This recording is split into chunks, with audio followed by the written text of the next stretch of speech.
Bonjour, vous avez peut-être déjà parlé... Bonjour, vous avez peut-être déjà entendu parler des dons extrasensoriels. Mais à quoi ça correspond vraiment? Je m'appelle Christelle Barbier, je suis géobiologue, bioénergéticienne et praticienne chamanique depuis 2007 et toutes les semaines je propose des vidéos pour être épanoui dans votre vie et dans votre lieu de vie. Alors les dons extrasensoriels, en fait, c'est simplement la prolongation de nos sens sur un plan subtil. Alors on connaît tous l'ouïe, la vue, aussi notre goût, la saveur, l'olfaction. Et donc tout ça, ce sont des sens physiques. Et sur un plan plus subtil, on va avoir exactement les mêmes sens qui peuvent être développés. Alors à quoi ça va nous servir? Ça va nous servir à percevoir le monde invisible qu'il y a autour de nous. Ça va nous permettre de comprendre en fait ce qu'il y a comme phénomène autour de nous. Je vais vous expliquer les différents dons qui existent parce que bien sûr, tout le monde n'a pas forcément les mêmes dons. Il y a des personnes qui vont plutôt être visuelles, d'autres qui vont plutôt être auditives, il y en a plutôt qui vont être liées à la claire saveur, etc. Donc on a chacun en fait nos particularités et c'est ça qui est important de se rendre compte, c'est que peut-être qu'il y en a qui sont plutôt auditifs, d'autres qui sont plutôt visuels, d'autres qui sont plutôt dans le ressenti. Il n'y a pas un don qui est mieux qu'un autre. Le tout, c'est de vraiment réussir à trouver notre propre don extrasensoriel et de le développer. Alors, le premier qui existe, c'est la clairvision. Donc la clairvision, en fait, il est lié au 6e chakra. Et donc, c'est le fait de voir dans l'énergie. C'est pas de voir dans le futur, mais c'est vraiment le fait de voir l'énergie. Par exemple, ça va être les personnes qui arrivent à voir l'aura autour des gens. Donc ça, voilà, ça c'est la clairvision. Après, on a la clairaudience. Donc c'est le fait d'entendre des personnes ou des phénomènes qui sont autour de nous. Donc, par exemple, il y a des personnes qui arrivent à entendre des personnes décédées ou des esprits qui leur parlent. Donc ça, c'est de la clairaudience. Ça va être aussi des personnes qui ont des sons qui leur arrivent en fonction des phénomènes qui sont autour d'eux. Donc ça aussi, ça fait partie de la clairaudience. Après, on a la saveur. La claire saveur, c'est le fait qu'il y a des gens qui ont des goûts qui leur arrivent dans la bouche. Par exemple, j'ai un stagiaire, quand il va sur les lieux, il va avoir un goût différent en fonction des phénomènes. Donc il s'est rendu compte que par exemple, quand il a ce goût-là, ça veut dire qu'il va y avoir plutôt une cheminée cosmotellurique qui va être présente, ou si il a ce goût-là, ça va plutôt être un vortex, etc. Donc ça va l'aider pour savoir quels sont les phénomènes qui sont autour de lui.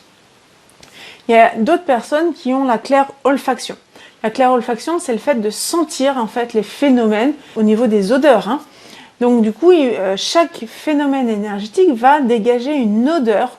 Et donc du coup, les gens vont pouvoir repérer en fait l'odeur du phénomène et se dire tiens, si j'ai cette odeur-là, je sais qu'il y a ce phénomène-là.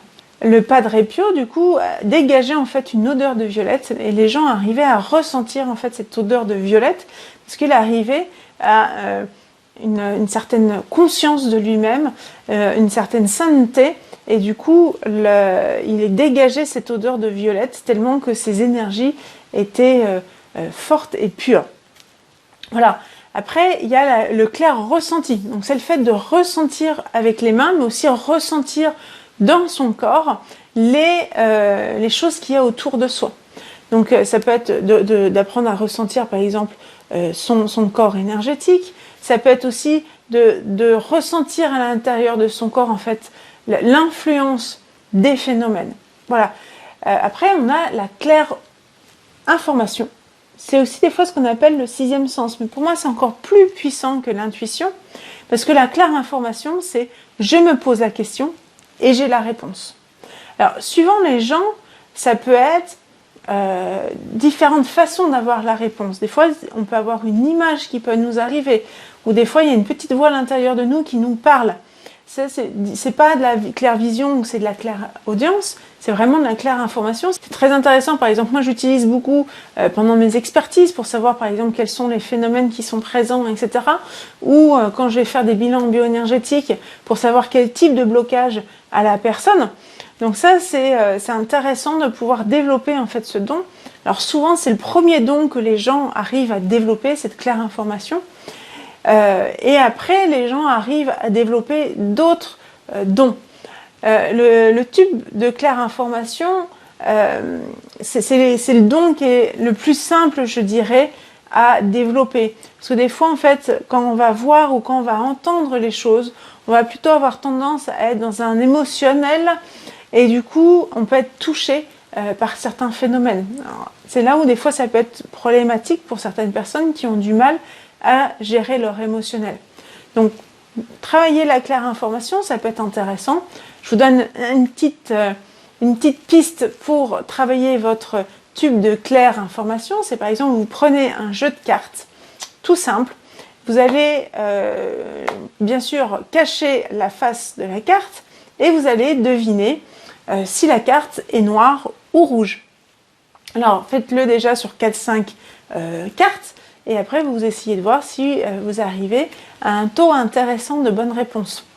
Il ne faut pas en faire trop d'un seul coup parce que ça demande une concentration que vous n'avez pas forcément l'habitude.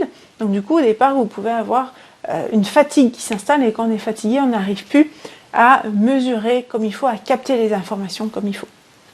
Voilà, si vous avez déjà un canal qui est plus développé qu'un autre, je vous invite à l'indiquer juste en dessous. Ça m'intéresse toujours de savoir comment vous fonctionnez, comment vous avez envie, peut-être, est-ce que vous avez des questions par rapport à ces dons extrasensoriels, est-ce que vous avez envie que je réponde à certaines de vos interrogations, n'hésitez pas à les mettre dans les commentaires et n'hésitez pas aussi à vous inscrire pour recevoir les prochaines vidéos. À bientôt!